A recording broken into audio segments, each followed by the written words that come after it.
Sudah cukup banyak. Mulai. Assalamualaikum warahmatullahi wabarakatuh. Bismillahirrahmanirrahim. Alhamdulillahi rabbil alamin hamdan yufi ni'amahu wa yukafi mazidah. Ya Rabbana lakal hamdu kama yanbaghi li jalali wajhika wa 'azimi sultanik. Wassalatu wassalamu ala nabiyyina Muhammad wa ala alihi wa ashabihi ajma'in wa man tabi'ahum bi ihsan ila yaumiddin. La haula wa la quwwata illa billahil aliyyil azim. Allahumma anfa'na bima 'allamtana wa 'allimna ma yanfa'una wa zidna 'ilma. Alhamdulillahi 'ala kulli hal wa na'udzubika min hali ahli nar. Subhanaka la 'ilma lana illa ma 'allamtana innaka antal 'alimul hakim. Allahumma kfina bihalalika 'an haramik wa aghnina bifadlika 'amman siwak. Amin. Amma ba'd. Hadirin jamaah pengajian pada malam hari ini, mari kita kembali memulai pengajian ini. Semoga semuanya dalam keadaan sehat walafiat, mendapatkan ilmu yang bermanfaat, rezeki yang halal, barokah, maslahah fid din wa dunya wal akhirah. Amin ya rabbal alamin. Salawat serta salam semoga senantiasa tercurahkan kepada junjungan kita, uswatun hasanah kita, Nabi Muhammad sallallahu alaihi wasallam, Nabi yang kita harapkan syafaatnya pada yaumil akhir nanti. Semoga kita semua, keluarga kita, saudara-saudara kita digabungkan sebagai umat Rasulullah sallallahu alaihi wasallam. Yang pada bulan ini bulan Rabiul Awal, bulan Maulid, banyak dilakukan peringatan-peringatan untuk dijadikan momen semacam pemicu ulang untuk menumbuhkan kecintaan kepada Rasulullah Sallallahu Alaihi Wasallam. Kalau sudah cinta, lalu bisa dengan senang hati mengamalkan berbagai macam tuntunan dari Rasulullah Sallallahu Alaihi Wasallam. Ya.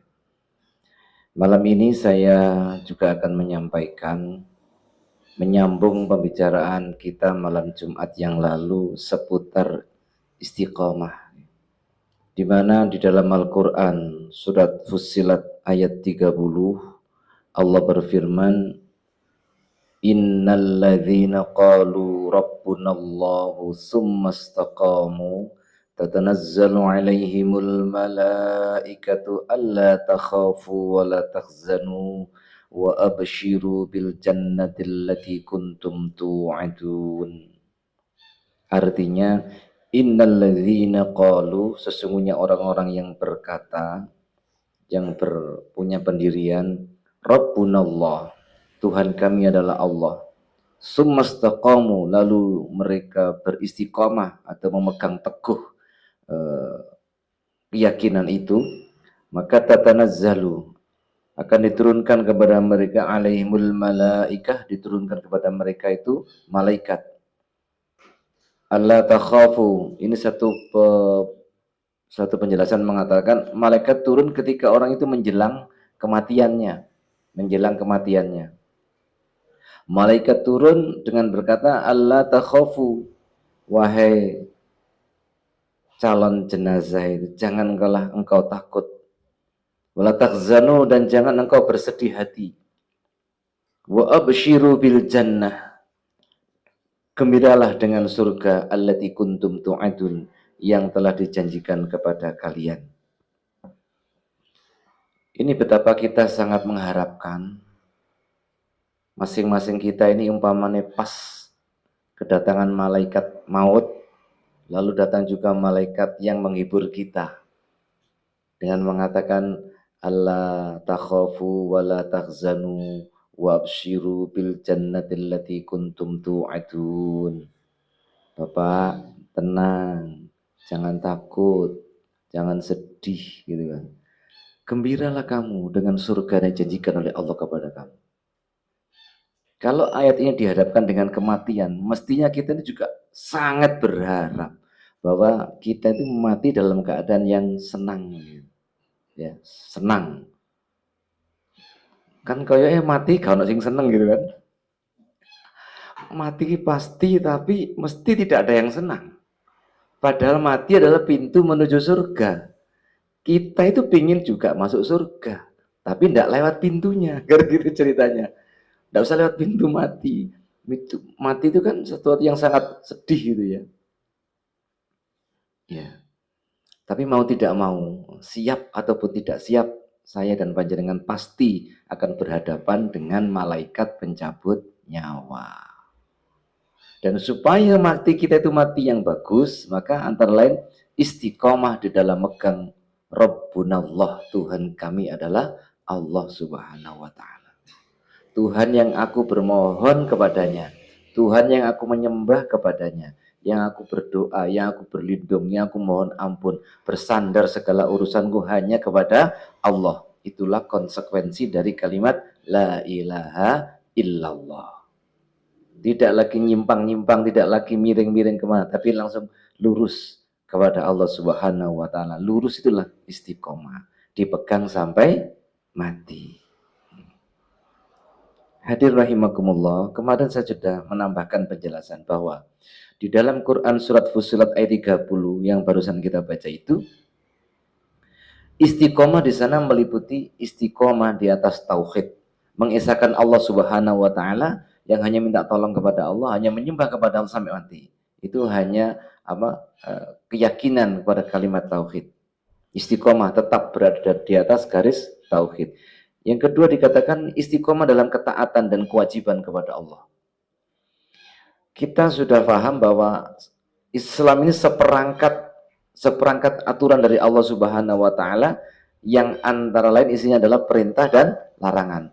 Sampai sejauh mana saya dan panjenengan diberikan kekuatan untuk berpegang kepada perintah dan menjauhi larangan itu sampai mati. Wala tamutunna illa wa antum muslimun, dan jangan sekali-kali engkau mati kecuali dalam keadaan muslim atau berserah diri kepada Allah Subhanahu wa taala. Istiqomah yang ketiga dikatakan oleh ulama di situ istiqomah di atas ikhlas dan beramal sampai mati, hatta ya'tiyakal yakin, sampai engkau kedatangan kematian tetap dalam keadaan ikhlas dan tetap berusaha beramal, berbuat baik semampu kita. Saya tambahkan kemarin doa dari Hasan Al-Basri yang diriwayatkan di situ, di mana beliau juga meminta agar kita diberikan kematian istiqomah. Doanya bagaimana kemarin? Allahumma anta rabbuna farzuqnal istiqomah. Ya Allah, engkau adalah Tuhan kami, berikan kepada kami istiqomah. Allahumma anta rabbuna farzuqnal istiqomah. Ya Allah, engkaulah Tuhan kami, berikanlah kepada kami istiqomah.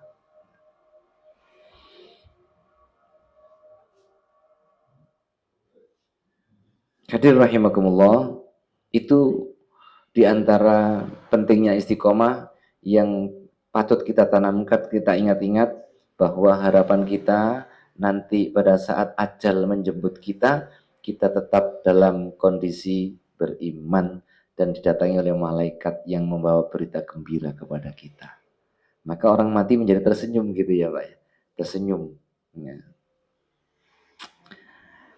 Malam ini kita lanjutkan dengan beberapa hadis yang sudah saya siapkan tentang upaya. Upaya itu ya usaha, kadang bisa berhasil, kadang bisa tidak berhasil, atau berhasilnya cuma sekian. Upaya bagaimana saya dan panjenengan hidup sebagai orang yang beristiqomah. Tentu butuh upaya.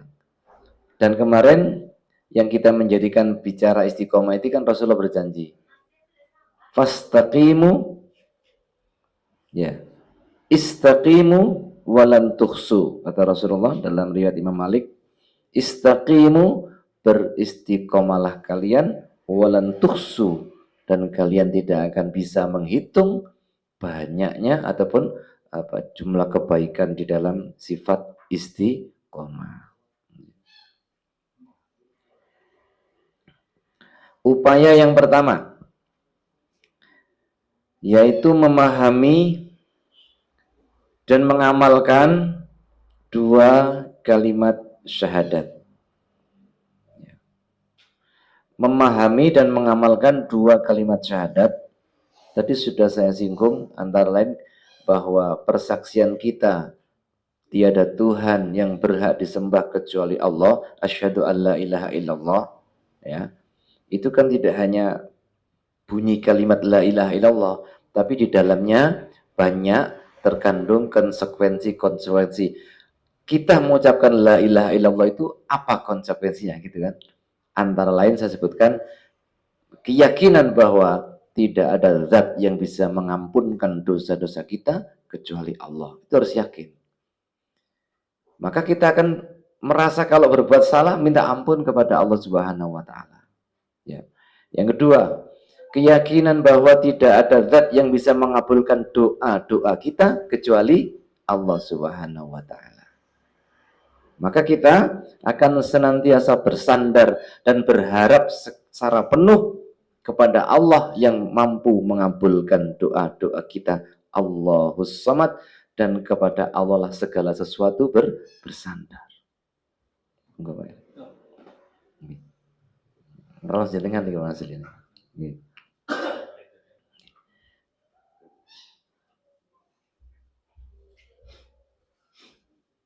Dan tentu masih banyak konsekuensi dari kalimat la ilaha illallah itu. Sehingga kalimat ini menjadi kunci surga, gitu ya. La ilaha illallah miftahul jannah. Kalimat la ilaha illallah itu kuncinya surga. Karena ini adalah kuncinya pembeda antara iman dan tidak iman. Disebut kunci itu karena kalimat ini bisa menentukan seseorang ini bisa masuk surga atau tidak. Jika matinya membawa kalimat la ilaha illallah, istiqomah dia bisa masuk surga. Namun tidak mesti loh Pak, tidak mesti begini, tidak mesti apa pas mati gitu terus dia bisa mengucapkan la ilaha illallah, belum tentu. Bisa mengucapkan la ilaha illallah, bagus. Tapi yang lebih bagus tentu orang itu ya'lamu wa huwa ya'lamu annahu la ilaha illallah. Dia mengerti gitu loh. Dia paham bahwa tiada Tuhan yang berhak disembah kecuali Allah. Itu. Karena Rasulullah Shallallahu Alaihi Wasallam ketika menjelang ajal, jadi kan kisahnya Nabi menjelang ajal itu kan sangat terkenal. Yang diucapkan Rasulullah kan bukan kalimat la ilaha illallah, tetapi apa? Ummati, ummati gitu. Ummati lah, jangan nggak usah melu-melu gitu. Ummati apa kok umat piro gitu. Umat mundi. Gitu. Nirokne Rasulullah. Ummati gitu ya. Turut pesannya Rasul. Yang kedua dipesankan juga as-shalah, as-shalah, as-shalah. Salat, pegang salat, perhatikan salat gitu kan. Terus ada tambahan wa malakat aimanukum, dan orang-orang yang ada di dalam kekuasaanmu. Perhatikan baik-baik, perhatikan. Itu pesan Rasulullah. Ya. Islam KTP. Ya KTP-nya masuk surga dulu. Saya kan bilang Islam KTP itu maksudnya orangnya tulisannya Islam tapi dia tidak nggak sholat, tapi sebenarnya dia itu juga beriman apa tidak? Saya kira ya beriman tapi banyak maksiatnya gitu kan. Dia banyak pelanggarannya. Jadi Islam KTP-nya masuk surga. Oh ini masuk surga bi ghairi hisab. KTP masuk surga tanpa dihisab. Ya. Yang mana? Oh daftar Islam. Ya, Islam itu kan dibedakan dengan keimanan la ilaha illallah tadi, gitu. La ilaha illallah Muhammad Rasulullah, itu pembeda utama. Lalu ada hadis mengatakan as-salat, salat adalah pembeda ya. Al-ahdu bainana wa bainal kufri tarkus salat. Pembeda antara orang-orang beriman dengan orang-orang kafir adalah meninggalkan salat. Artinya orang yang beriman pasti salat, orang yang tidak beriman pasti tidak sholat gitu. Masalahnya sekarang ngaku beriman tetapi tidak sholat apa jarang-jarang sholat gitu ya. Minimal pernah sholat lah 1 kali 2 kali gitu ya. Itu ya orang muslim, tetap orang muslim. Tetapi mungkin dalam pandangan kita loh, dalam pandangan kita wih waket dosane ndak tahu ngene-ngene gitu kan. Malah perbuatannya yang jelek-jelek malah tampak, sing baik-baik ndak tampak gitu ya. Serahkan sama Allah dulu ya. Ndak usah sampean melabeli tetangga sampean, "Ih, salam KTP, Pak." Mati kan gitu. Kita doakan saja semoga mereka juga bisa melakukan berbagai kebaikan, ketaatan gitu loh. Salah satu bukti kalau orang itu beriman kata Rasulullah, "Man ghada ilal masjid fashhad bi annahu mu'minun." Siapa yang kamu saksikan berjalan ke masjid, saksikan dia itu orang beriman.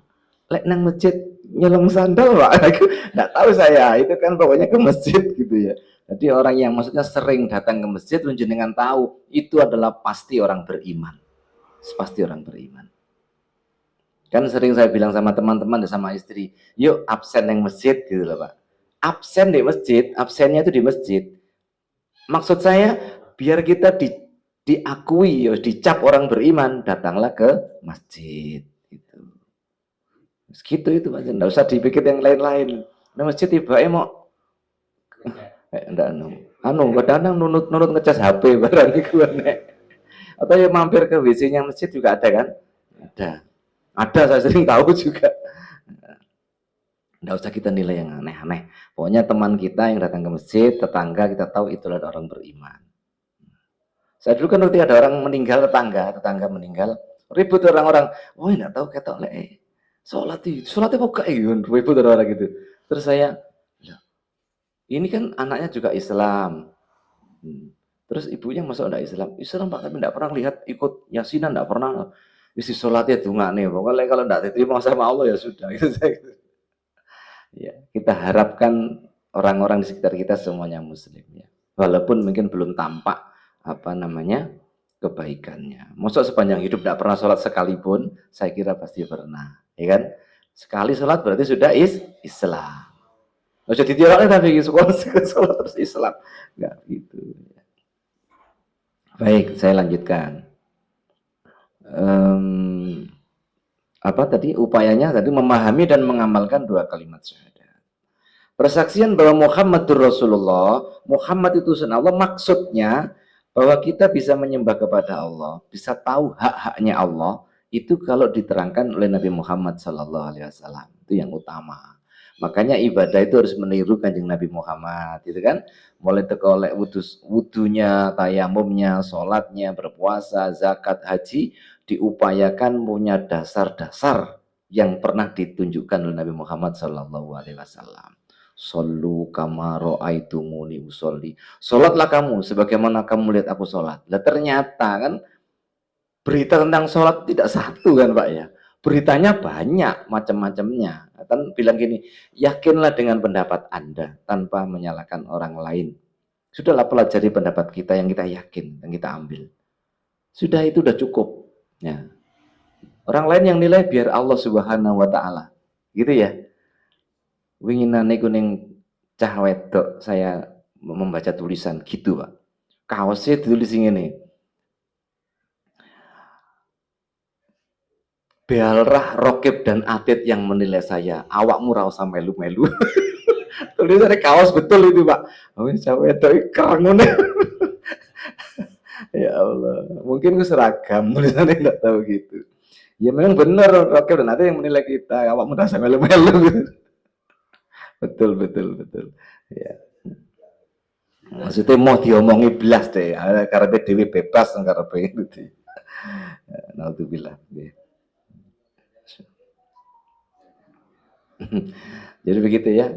Persaksian bahwa Muhammad Rasulullah Sallallahu Alaihi Wasallam itu petunjuk, itu suri teladan kita, ya. Termasuk dalam sholat ya. Jadi dalam kalau haji yang sudah haji Pak Ufron dan lain-lain saya tidak tahu ini. Ya. Khudu anni manasikakum, ambillah dari aku tata cara haji. Tata cara haji yang bermacam-macam ternyata. Tidak satu pendapat. Tetapi sekali lagi kita ambil yang punya dasar-dasar hukum terkuat, memuaskan kita. Gitu. Allah Subhanahu wa taala berfirman dalam Quran surat Ibrahim ayat 27. Yusabbitullahu alladhina amanu bil qawli tsabiti fil hayati dunya wa fil akhirah. Allah memberikan mengokohkan bagi orang-orang yang beriman dengan perkataan yang kokoh di dunia dan di akhirat. Dijelaskan di dalam hadis Imam Bukhari dan Muslim, salah satu bentuk kekokohan manusia itu adalah begini. Al-muslimu, orang Islam itu, idza su'ila fil qabri, jika ditanya di dalam kubur. Besok ada pertanyaan kubur yang soalnya sebenarnya sekarang sudah dibocorkan. Jadi kan apal nih. Masa gak oleh satu saya harus dibocorkan mulai saiki. Iya.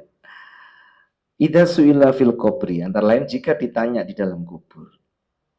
Lalu yashhadu an la ilaha illallah wa anna muhammadar rasulullah. Muslim itu bisa berkata asyhadu an la ilaha illallah wa anna muhammadar rasulullah. Mampu berkata itu, kata Rasulullah, fadzalika qauluhu, yang demikian itu adalah ucapan yang seperti Al-Qur'an, yusabbitullahu alladhina amanu bil qawli tsabit fil hayatid dunya wa fil akhirah. Jadi orang yang nanti di alam barzah itu mampu bersaksi bahwa tiada Tuhan selain Allah dan Muhammad adalah utusan Allah, itu dikatakan mempunyai perkataan yang sabit, perkataan yang kokoh. Ini kokoh ini hubungannya dengan istiqomah tadi. Supaya terbiasa, kan gitu ya, supaya terbiasa jenengan tanamkan kalimat la ilaha illallah. La ilaha illallah wahdahu la syarikalah, lahul mulku wa lahul hamdu wa huwa ala kulli syai'in qadir. Nah, jenengan biasa membaca ini setiap selesai sholat. Berapa kali? Biasanya 3, ada yang 1. Ya. Kalau maghrib dan subuh dari riwayat mengatakan 10 kali. Monggo diamalkan. Catatannya kalau maghrib dan subuh sebelum mengubah posisi kaki tetap dalam kondisi tahiyat akhir panjenengan mengucapkan la ilaha illallah la syarikalah lahul mulku wa lahul hamdu yuhyi wa yumitu wa huwa ala kulli syai'in qadir 10 kali. Riwayat At-Tirmidzi. Walaupun ini mungkin ada perbedaan pendapat, tapi ini saya amalkan setiap subuh dan maghrib. Selesai sholat subuh dan maghrib dengan posisi kaki yang tidak berubah. Kemudian ada riwayat juga yang pagi-pagi mengucapkan kalimat tadi itu 100 kali, itu juga sangat bagus. 100 kali Pak Gufron, Pak Eri udah biasa 100 kali. La ilaha illallah la syarikalah lahul mulku wa lahul hamdu wa ala kulli syai'in qadir. La ilaha illallah la syarikalah lahul mulku wa lahul hamdu wa ala kulli syai'in qadir. 100 kali. Lebih tidak apa-apa. Bagus. Ya. Kurang ditagih. Kurang ya enggak apa-apa sih sebenarnya. Tapi kan hadis mengatakan 100 gitu ya. Jangan sengaja dikurangi, Pak. Sengaja dilebihi gitu. Sengaja dikurangi. Dibiasakan. Awal-awal membiasakan saya, kira-kira saya baru pindah ke sini tahun 99, itu terasa berat kalimat itu. Tapi sekali lagi, pembiasaan. Lek sudah terbiasa, enak, enteng, malah lek gak kewoco, koyok-koyok, ada yang kurang. Atau jenengan biasa sholat duha misalnya. Duha kok pagi ini sampai tidak sempat sholat duha, itu mesti ada perasaan kurang gitu kan ya. Nah, itu faktor pembiasaan. Ada hadis mengatakan begini. Idza saratkum hasanatukum wasatum wasatum sayyiatikum fa anta mu'min. Jika engkau gembira dengan perbuatan baik dan engkau sedih atau resah dengan perbuatan burukmu, fa anta mu'min. Itu kamu beriman. Nah, ukurannya gampang Bapak. Nah, idza saratka hasanatuka, jika membahagiakan kamu perbuatan baikmu, wa'asa kasayatuka, dan tidak menyenangkan kamu perbuatan jelekmu, fa anta mu'min, maka kamu adalah orang beriman.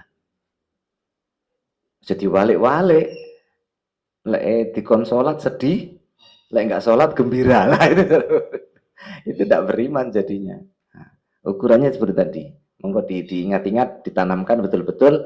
Siapapun di antara kita yang merasa senang setelah melakukan perbuatan baik dan merasa sedih seandainya dia melakukan keburukan, maka itu tandanya orang beriman. Itu upaya pertama tadi. Jadi termasuk memahami kalimat la ilaha illallah Muhammadur Rasulullah. Yang kedua, berusaha memahami Al-Quran, menghayati dan merenungkan.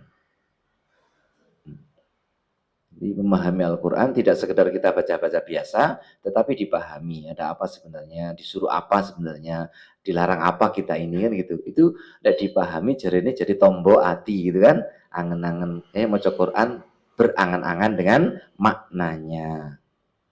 Tidak perlu mengejar jumlah. Hadirin sekali lagi, jangan mengejar jumlah lembaran saya baca Al-Quran, tidak. Biasa saja. Ya. Syukur-syukur kalau saya kan tidak seluruh Al-Quran itu paham-paham betul itu ya. Ketika melewati ayat tertentu dan itu saya renung-renungkan, Masya Allah, gitu loh.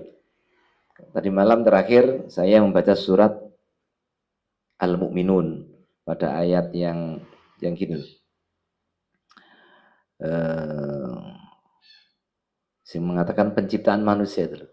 Kami menciptakan manusia dari nutfah kemudian menjadi alaqah menjadi mudghah menjadi fakal sonal izoma dibungkus tulang. Pak Iri, dokter ini Pak. Jadi dari sperma kemudian 40 hari menjadi darah, 40 hari menjadi daging, 40 hari menjadi tulang. Itu Allah ciptakan seperti itu 120 hari kata Rasulullah baru kemudian diberikan ruh. Saya renungkan ini, Masya Allah. Kita itu kadang lupa dengan kejadian seperti itu. Kita dulu itu apa? Pak? Sesuatu yang maaf ini, sperma itu kan tidak berharga. Menjijikkan, tidak laku dijual. Tidak laku. Tiba-tiba kemudian berubah menjadi darah. Darah juga masih tidak laku apa-apa. Daging. Kemudian daging itu dari tulang. Daging jadi tulang. Kemudian tulangnya dibungkus daging lagi. Itu Allah bercerita.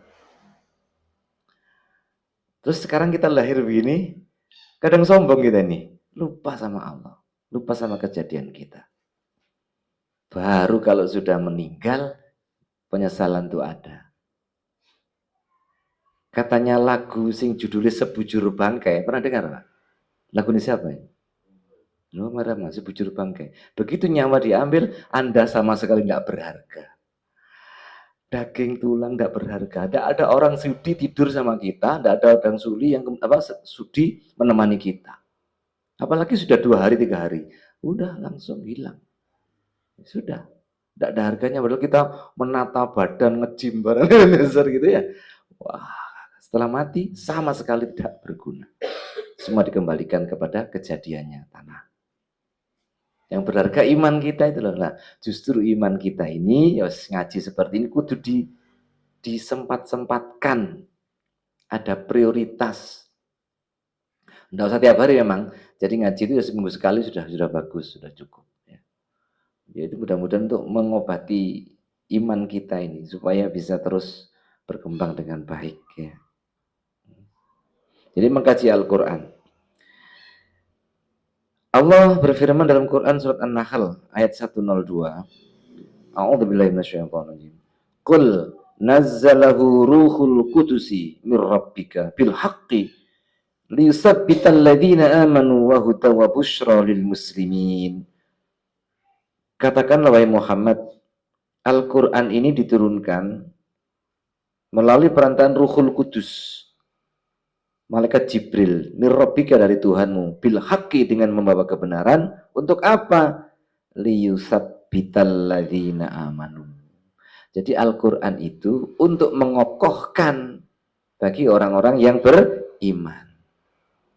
Artinya kalau kita membaca Al-Quran, tambah ndak iman kita ini? Tambah semangat apa tidak? Tambah yakin apa tidak dengan Al-Quran, dengan perintah Allah?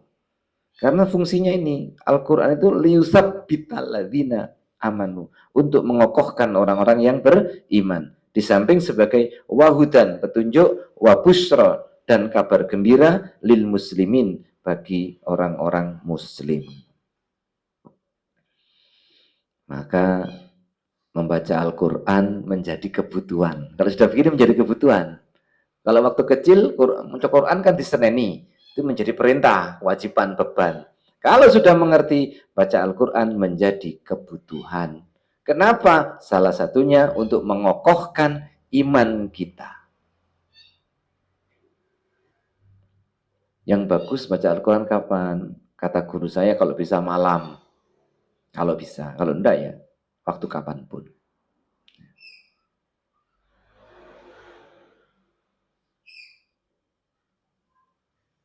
Ya. Itu untuk kita amalkan, ya.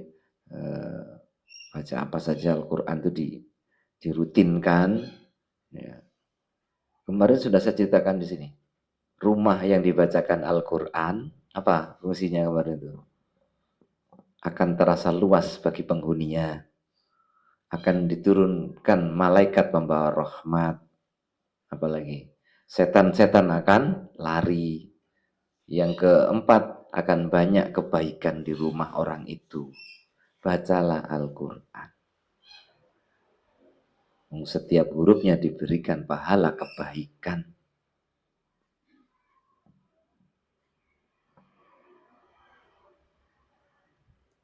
Sudah tentang Al-Quran, ya?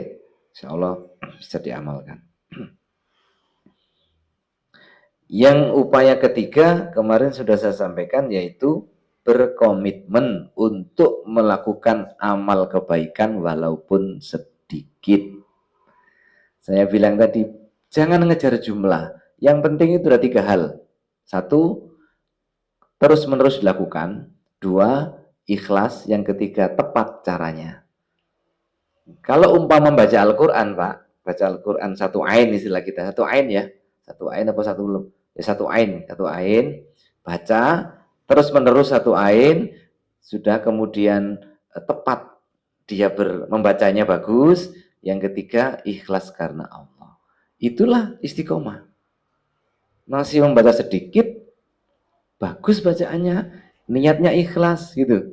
Terus menerus dilakukan, itu dicintai oleh Rasulullah SAW. Ahabbul a'mali ilallah. Amal yang dicintai oleh Allah ini, adwamuha wa in qalla. Terus menerusnya walaupun jumlahnya sedikit. Hadis Muslim. Dihafalkan nih Pak, pendek. Ahabbul a'mali ilallah adwamuha wa in qalla. Amal yang sangat dicintai oleh Allah adalah yang terus-menerus dilakukan walaupun sedikit. Salat duha 2 rakaat, salat malam 2 rakaat, qobliyah ba'diyah 2 dan seterusnya. Itu dicintai oleh Allah. Pokoknya yang melakukan bagus. Ya tumak nina, yang saya bilang harus tumak nina, rukuknya harus berhenti dulu ya.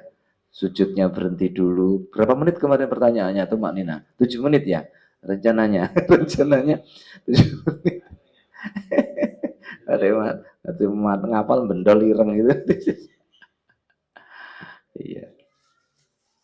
Lakukan dengan baik, tenang supaya kita tidak jemu, kita tidak bosan melakukan. Ya. Yang keempat kemarin sudah sampaikan tentang doa. Ini sing cilik ngapalnya doa wingi tadi. Doa. Doa itu banyak ya. Misalnya Rabbana la tuzigh qulubana ba'da idh hadaitana wa hab lana min ladunka rahmah innaka antal wahhab. Yang pendek kemarin kita sampaikan, ya muqallibal qulub sabbit qalbi ala dinik. Wahai zat yang membolak-balikkan hati, sabit qalbi, kokohkan hatiku ala dinik, tetap di atas agamamu. Kokohkan. Kokoh itu termasuk tidak malas barang loh Pak, kokoh ini. Kokoh malas tidak bisa. Kokoh itu mesti terus ajak melakukannya. Berdoa. Yang kelima, upaya untuk istiqomah yaitu berteman dengan orang yang baik. Cara puji-pujian biyen kumpulono wong sing soleh. Penting Pak itu. Lek kumpulane cah rapat jelas. GJ gak jelas dari cah. Ya melu gak jelas. Singkat cerita, anak-anak yang bermain judi itu tidak sendirian. Biasanya dengan teman. Anak yang mabuk biasanya dengan teman. Anak yang merokok biasanya dengan teman.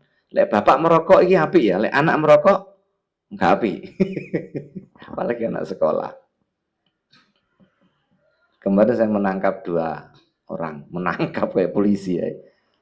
Ada anak terlambat masuk kelas, terus tak suruh berdiri di depan. 2 orang ini sejoli, kok sejoli apa ya Pak? Besti, teman baik gitu ya. Ketika saya mendekat, langsung bau rokok. Tak BCI. Sampean ngerokok nok ndi? Enggak Pak, enggak. Kok bau rokok? Tadi loh Pak, sudah tadi. Sudah tadi. Lah, kan enggak boleh merokok. Tapi saya kan enggak merokok di sekolah Pak. Dia itu istirahat pulang ngerokok loh Pak. Koyok kuli bangunan nih loh. Istirahat karo ngerokok. Anakku, rokok siapa? Punya ini, temannya satunya itu. Mereknya apa? Surya. Lengkap. Masya Allah. Lek SMP itu gelem ngerokok itu ya rodok ini tadi temannya ini loh Pak, temannya bahaya. Yang satu lebih parah lagi. Saya di musola, habis duhur, menjelang ya. Dia masuk ke musola juga. Pak, permisi mau pakai kamar mandi. Ya silakan masuk kamar mandi. Ganti baju Pak, ganti baju. Terus kok suwe mendak metu. Terus sama temannya dipanggil. Nah, setelah dipanggil keluar, saya ganti masuk. Saya cek. Ternyata di kamar mandi itu bau miras. Apal Pak saya bau miras itu. Apal banget, nggak usah tanya bagaimana loh ya. Saya apal. Pokoknya bau miras itu. 1 meter bau miras saya tahu. Nah itu di kamar mandi mosok cah iki mau mabuk neng gini gitu kan. Kok enggak ada bekasnya apa-apa ya, enggak kelihatan bawa apa-apa gitu. Pulang tak panggil, tak visi lagi. Mang kamar mandi ini kok ambu miras. Mboten, Pak. Lah, saya hafal ini. Saya hafal, enggak ada orang lain di kamar mandi kamu tok. Itu sudah kemarin loh, Pak. Anakku mabuk-mabuk gitu loh. Kapan kamu terakhir minum? 2 hari yang lalu. 2 hari yang lalu itu masih bau loh Pak. Aroma badannya itu bau. Gampang gitu kan. Sama siapa minumnya? Disebutkan ini. Lah itu teman lagi. Naudzubillah. Coba kalau jenengan misalnya punya anak ngono priye Pak? Susahnya sebagaimana? Nah itu. Jadi rusak awakmu dhewe. Iya Pak, tobat. Ngomongnya tobat. Gampang lah kon ngomong ngono. Tobat.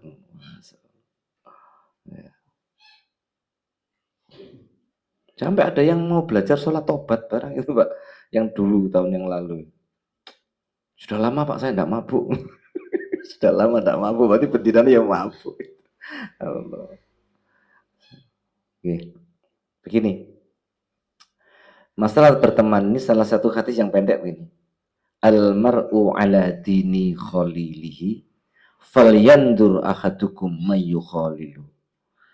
Seseorang itu sangat bergantung dengan agama teman akrabnya. Falyandur maka perhatikan ahadukum salah seorang dari kalian mayu khalilu, siapa yang menjadi teman akrabnya. Siapa yang jadi bestie ya sekarang? Kalau dulu namanya soulmate. Ada ya, soulmate, bestie, teman akrab. Siapa yang menemani dia paling akrab itu sangat mempengaruhi keberagamaan seseorang. Kalau beragamanya bagus, insya Allah dia bagus. Kalau beragamanya kurang bagus atau rusak atau seperti tadi, maka sangat berpengaruh. Sangat berpengaruh. Saya ini di sekolah, yo iya Pak ya Pak ya, tak nilai awakku dhewe. Aku termasuk guru sing rodok kerang, suka menghukum bocah ya kalau salah-salah gitu. Tapi saya punya kepedulian pada anak-anak yang tidak punya kemampuan apa-apa. Jadi di sekolah di SMP saya itu masih ada beberapa siswa yang belum bisa membaca sama sekali. SMP loh Pak. Angka 1 sampai 5 itu enggak apa. Saya enggak percaya, mau tak gorene bocah ini. Wow, saiki zamannya los. Mesti lulus. Sekarang kan begitu. Enggak ada ujian kan? Jadi ini salah satu anak misalnya angka 1 sampai 5 aja sudah bingung, Pak. Bingung. Kalau hitung-hitungan masa Allah 4 tambah 6 ngono wis gebuk-gebuk kepala gini. Nah bener loh itu. Ini generasi emas loh, anggite. Piye itu? Ya apa Pak? Lah iku yo anake wong yo ndak pengen duwe anak kayak ngono iku. Ya kan? Saya coba berikan perhatian. Dan ini sudah saya lakukan 3 tahun.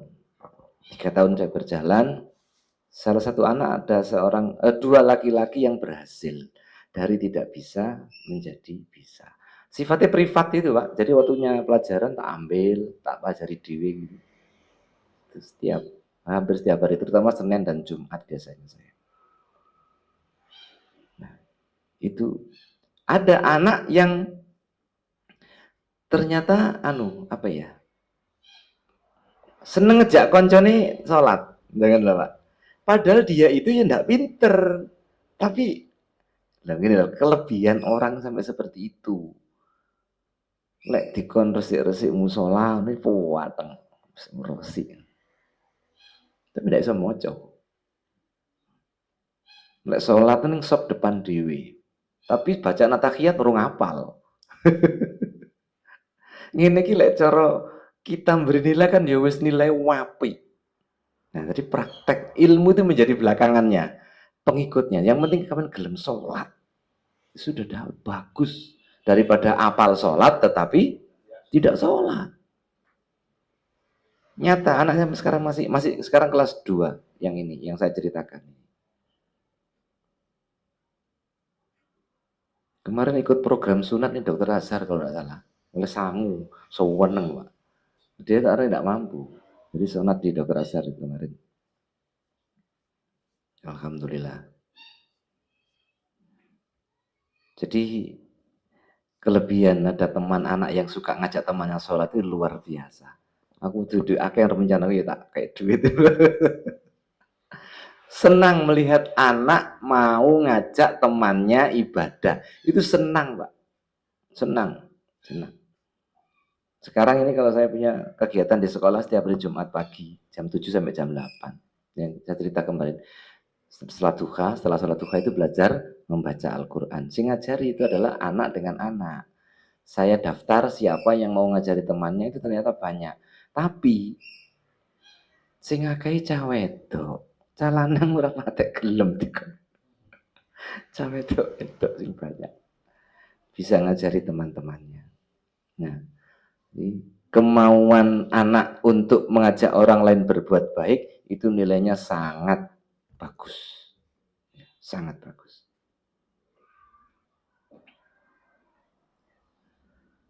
Nih, hadis terakhir yang saya sampaikan, Rasulullah bersabda, "Masalul jalis as-solihi wal jalis as-su kamasali sahibil miski wakiril haddad." Permisalan, perumpamaan teman duduk yang soleh dan teman duduk yang jelek adalah semisal penjual minyak dengan pandai besi. Pandai, kok jenenge pandai ya Pak? Pandai besi. La ya'damuka min sahibil miski Mungkin ya, ini kemungkinan penjual minyak akan memberikan minyak kepada kamu, imma tashtarihi, atau mungkin kamu beli minyak dari dia, au tajidu rihahu, atau kamu mendapatkan bau harumnya. Jadi lek koncone ki apik, gitu kan? Koncone apik, ibarat tadi itu, walaupun kita ndak sepandai dia, ndak sepinter dia, ndak sealim dia, tapi kita mungkin sering mendapatkan informasi-informasi yang baik. Minimal dikenal orang lain kuwi koncone cah apik. Ngono.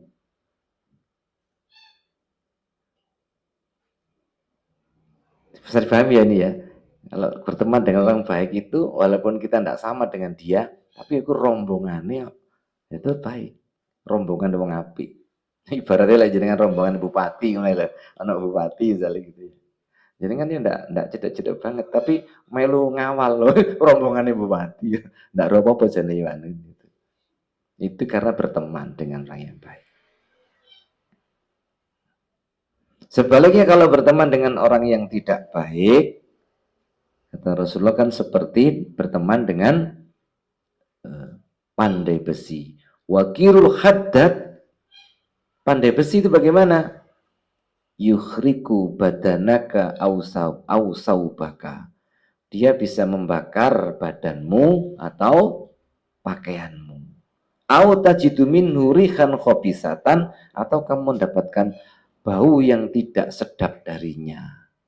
Tukang las, bukan tukang las itu tidak baik, ini perumpamaan. Tukang las bagus, pekerjaannya bagus. Kalau berteman dengan tukang las itu kena api biasa, karena pegawainya kan pakai api.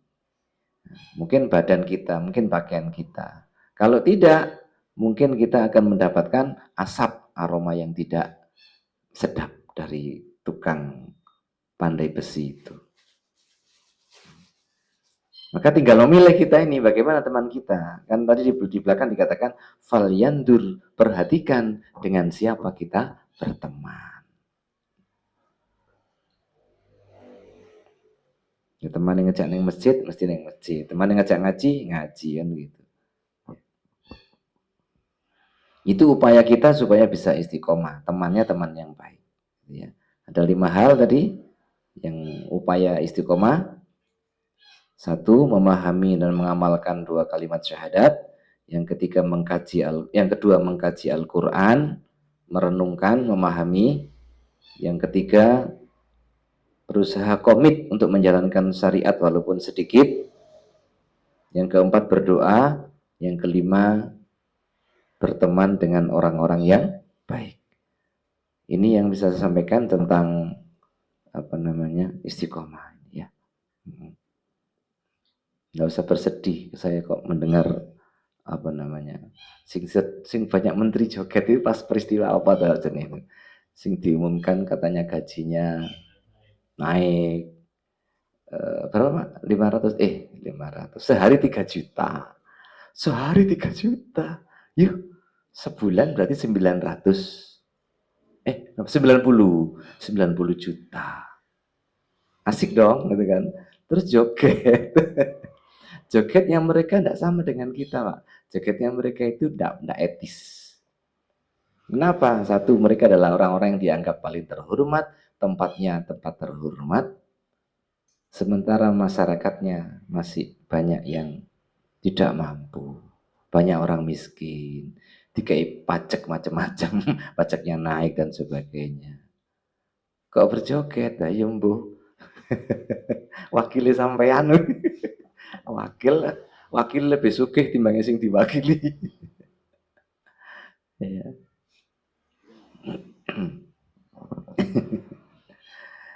Itu keadaan sekarang ya Pak. Mudah-mudahan jadi bisa bermanfaat di tengah-tengah badai keadaan yang seperti ini. Semoga tetap bisa istiqomah. Sudah Pak? Ada yang mau disampaikan? Monggo. Oke, monggo. Orang yang tidak pernah mengenal la ilaha illallah itu misalkan terlahir di daerah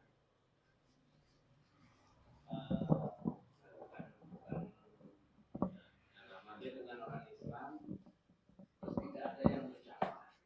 Nanti kelak Iya,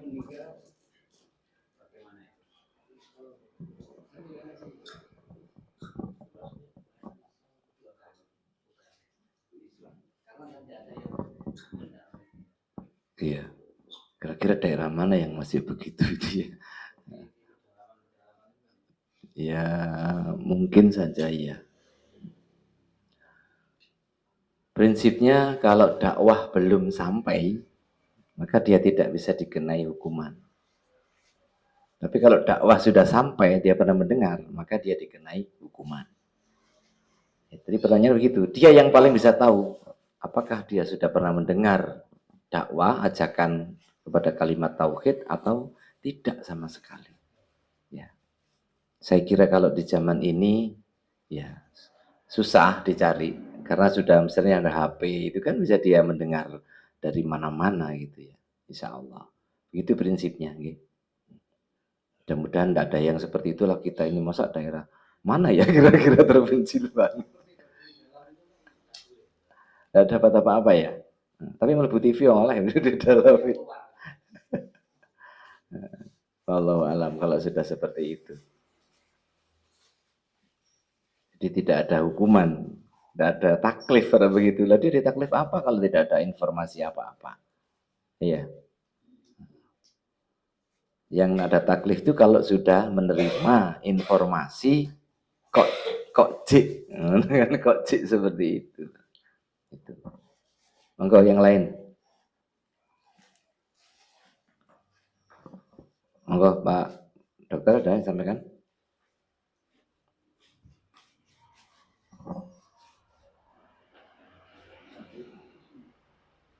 Monggo sambil ini. Ini saya sudah ini, Pak. Halo. Ki Mas, di koran Mas Ki Mas.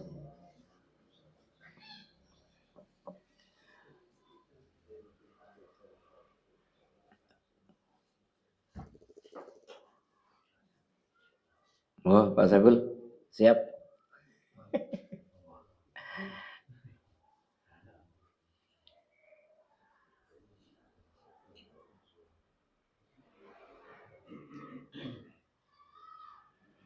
Sampun, cukup? Ya, alhamdulillah. Oh, kait keluar informasi nggih, monggo. Monggo, Pak.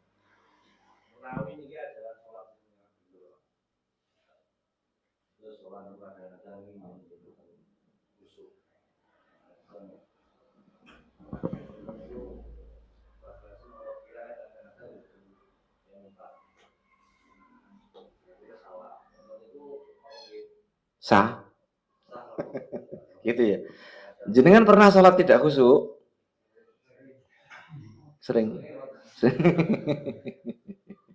Iya.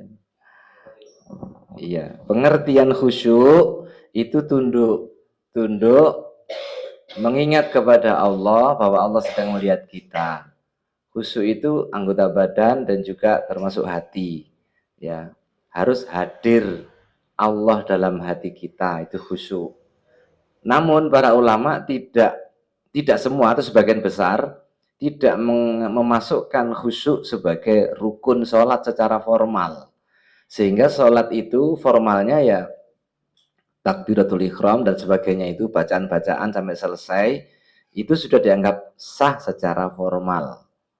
Urusan hati itu adalah kesempurnaan sholat itu sendiri.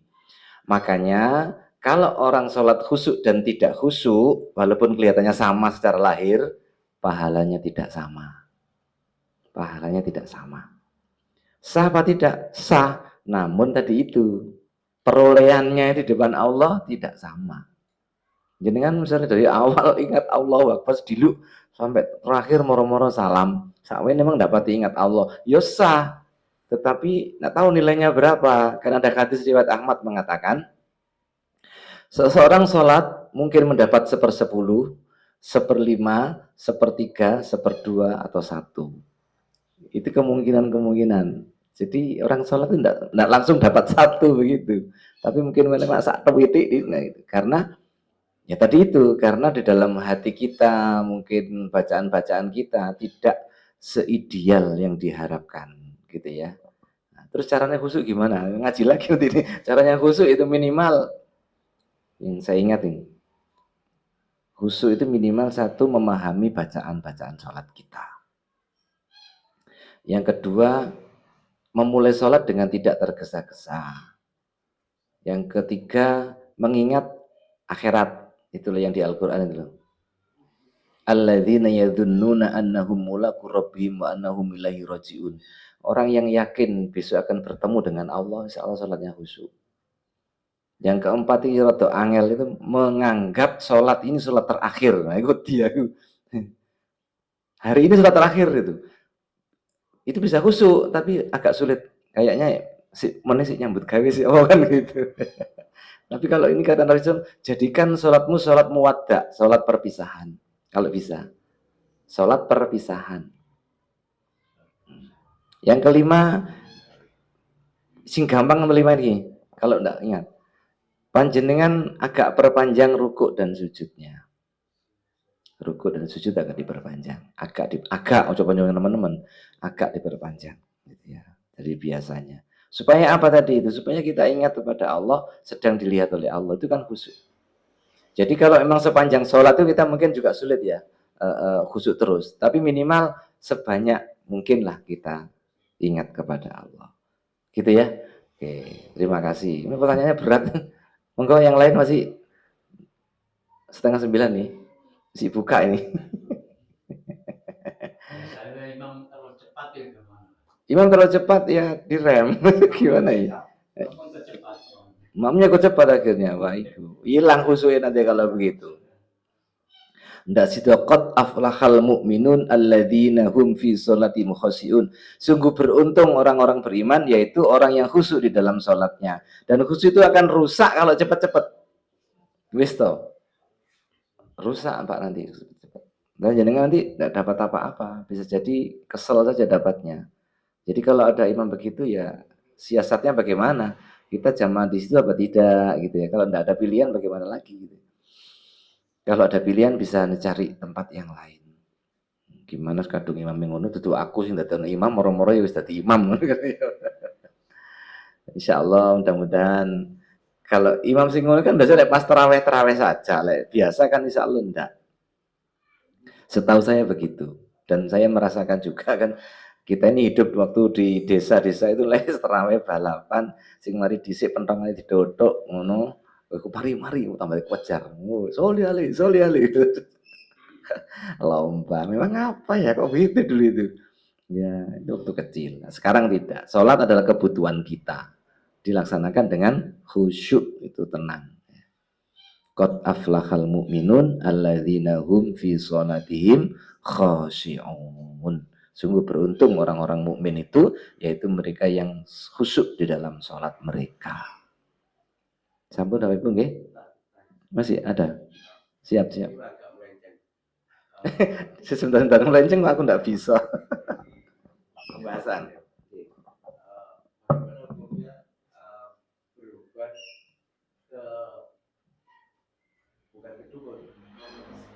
Non muslim itu kayak kafir atau daya orang daya gitu loh. Hukumnya gimana? Pertama, masalah berobat itu tidak ada urusan agama dengan anu, Pak. Dan tidak sama dengan itu enggak apa-apa. Dokter zaman Rasulullah, tabib zaman Rasulullah itu non muslim. Masalahnya sekarang obat yang dipakai halal apa tidak, itu jadi begitu. Apakah terus kemudian ada sesuatu yang mohon maaf bertentangan dengan akidah Islam barangkali. Itu yang menjadi ukuran. Perkara pribadinya tidak masalah. Boleh. Dokter misalnya jenengan berobat atau dokter sing siapa sih dokter sing non muslim Pak? Ada ya? Mungkin dokter muslim kabeh yang Blitar ini. Saya kok belum kenal. Boleh, dokter non muslim dengan berobat yang seperti normalnya orang berobat, tidak apa-apa. Sing takut jenengan berobat sama Dayak itu loh. Kayak kok mistik. Lah ya itulah, itu yang menjadi pembahasannya bukan agamanya, tetapi caranya tadi. Jangan-jangan berobat sing model ngono kuwi, setane melu melebu barang. Iya kan, pakai minyak ngono kan. Ada yang Islam. Ada yang Islam. Bismillah dengan tapi maaf ya. Itu orang kayak dioperasi dibeleh. Ya. Terus apa yang di mama operasi mama patah tulang gitu. Diperek tulang itu dibetulin, dibalikan lagi tanpa jahit. Masih jahit itu ya. Itu fakta. Yang pernah ada yang tahu. Itu gimana? Tapi dia juga dengan Bismillah dan menyebut nama Allah. Kejadian ini di luar akal sehat, di luar adat. Nggak bisa. Faktanya ada. Kalau ada itu belum tentu benar gitu kan ya. Ada belum tentu benar gitu ya. Nah, kalau itu di luar akal sehat, ya mohon maaf itu kemudian ada faktor X yang mungkin menggunakan ilmu-ilmu sihir misalnya bisa seperti itu. Karena kadang-kadang darah itu keluar katanya tiba-tiba tidak ada darah. Dilihat ya kayak darah tenan, tapi tidak ada darahnya. Itu model ilmu-ilmu yang menunggu yang saya tidak bisa cerita. Sembuh Pak? Belum tentu. Berhasil ya. Yes, mudah-mudahan lah. Memang kesembuhan bisa lewat jalan halal, bisa lewat jalan haram. Kesembuhan itu begitu. Tapi bagaimana hukumnya jika terus terang saya yang sedang sakit? Oh gitu. Jangan menempuh jalan yang di luar akal tadi, di luar nalar tadi itu. Khawatirnya itu nanti mengorbankan keyakinan panjenengan dan merusak keimanan panjenengan. Khawatir saya seperti itu. Maksudnya itu ya dengan sekitar orang sana. Orang pinter berhasil. Soalnya dulu katanya juga mondok. Iya. Tapi katanya maksudnya berubahnya caranya mengobati seperti itu. Gitu ya. Apakah ini menggoyahkan kepada sesuatu selain Allah atau tidak? Ya, itu tergantung panjenengan nanti kembali kepada jenengan. Karena ada orang Pasuruan itu obat mata sudah itu bisa tanpa operasi bisa sembuh dan lain sebagainya. Ya, ngalang-ngalai mukjizat Nabi seperti itu ya. Monggo jenengan renungkan apakah ini merusak saya apa tidak? Apakah ini sifatnya sementara hanya tipuan saja? Dilihat informasinya. Karena ini gitu-gitu di YouTube juga banyak model-model seperti itu. Iya, yang disiarkan di YouTube itu banyak, yang model-model seperti itu. Di luar ilmu kedokteran, macam itu ya, di luar ilmu kedokteran.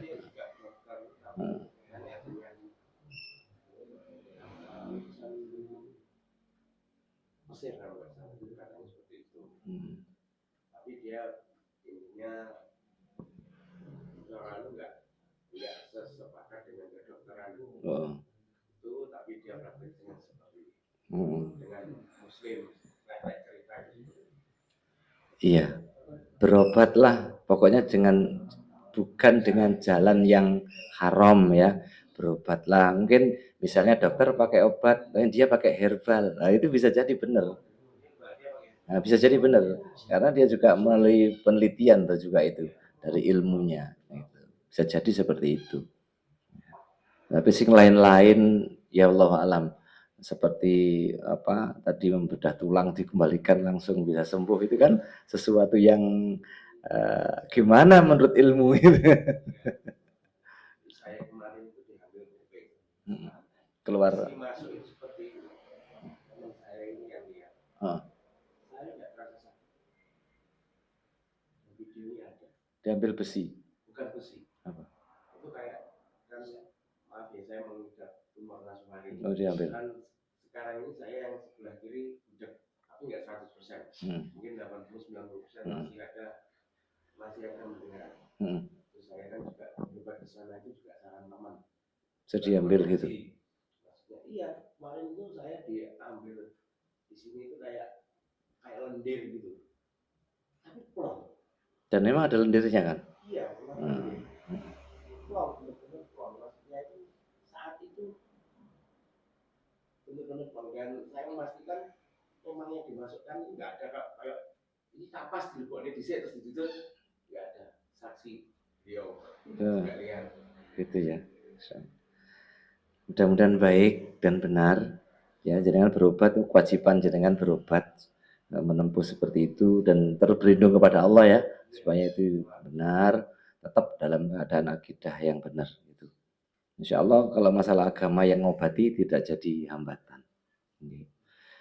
Begitu Bapak, mohon maaf kalau kurang sempurna.